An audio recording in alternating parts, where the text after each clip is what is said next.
Assalamualaikum warahmatullahi wabarakatuh. Halo sahabat semuanya, kembali lagi di talk show inspiratif KPI 2E kita hari ini. Saya Caca dan kali ini kita akan membahas tema yang sangat menarik, yaitu mendekatkan diri kepada Allah dengan tilawah dan zikir. Nah, kali ini kita sudah bersama dua narasumber luar biasa kita, yaitu peneliti jurnal ini. Sudah ada Bapak Dia dan ada Kani kita. Halo, selamat datang. Halo Caca, terima kasih sudah diundang kami ya. Senang banget bisa di sini. Halo juga semuanya, semangat selalu ya.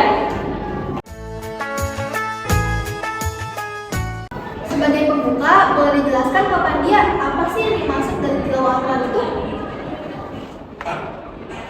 Oke, jadi tilawah Al-Quran adalah aktivitas yang membacakan dengan tartil, pelan-pelan, penuh penghayatan, dan juga harus sesuai dengan tajwid. Tapi tidak hanya itu, tilawah Al-Quran juga berarti memahami makna dari ayat yang kita baca. Ketika kita membaca Al-Quran, kita tidak hanya melafalkan huruf dan huruf, tapi juga kita tuh harus memahami apa isi kandungan dari ayat itu. Wah, luar biasa ya. Ternyata bukan hanya tentang bacaan, tapi juga tentang hati dan pemahaman. Nah, kalau zikir gimana sih kan kita? Nah, jadi zikir itu adalah berasal dari kata zakara yang artinya mengingat. Nah, jadi zikir itu adalah aktivitas mengingat Allah baik dengan lisan maupun dengan hati dan perbuatan. Contohnya, kalau dengan lisan tuh kayak subhanallah, alhamdulillah, dan Allahu Akbar. Nah, kita itu bisa melakukan zikir kapan aja. Contohnya kayak habis sholat, lagi diam, bahkan saat kita bekerja selama kita mengingat Allah, kita tuh sedang berzikir loh. Oh gitu. Iya. Seringkali kita merasa gelisah, stres, bahkan kehilangan arah. Nah, tilawah dan zikir itu dapat menjadi solusinya loh. Boleh dijelaskan sama dia apa saja sih manfaatnya? Boleh. Oke, jadi ini tilawah Al-Quran itu banyak banget manfaatnya. Yang pertama, di setiap ayat yang kita baca itu mendatangkan pahala. Yang kedua itu, Al-Quran itu menjadi siapa nanti kita jadi kiamat.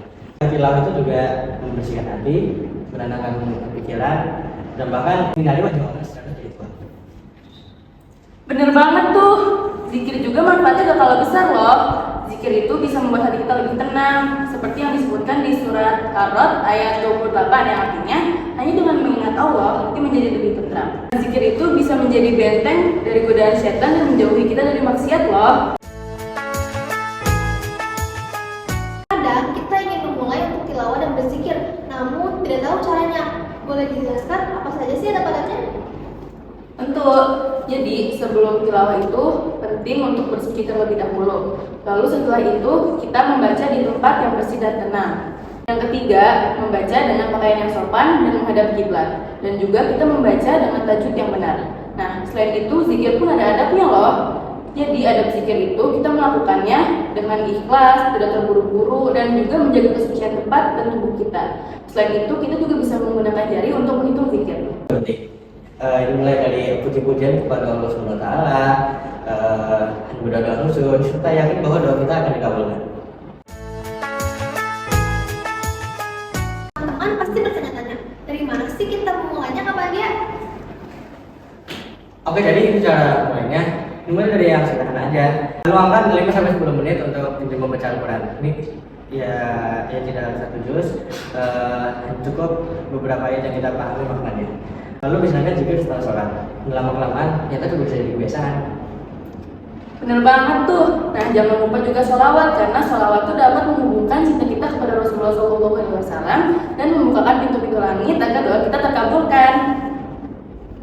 Masya Allah, sangat luar biasa ya pembahasan kita hari ini. Semoga dapat menginspirasi kalian untuk lebih rajin membaca Al-Quran dan memperbanyak zikir.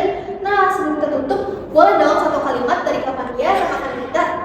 Tilawah itu petunjuk, zikir itu pelindung, dan dua-duanya itu ini bisa bikin kita lebih dekat dengan Allah SWT. Buat hidup menjadi damai dan bermakna dengan menjadikan tilawah dan zikir kebiasaan harian. Terima kasih ya Kak Dia dan Kak kita, dan terima kasih juga untuk pemirsa yang sudah menyimak. Sampai jumpa di episode berikutnya. Wassalamualaikum warahmatullahi wabarakatuh.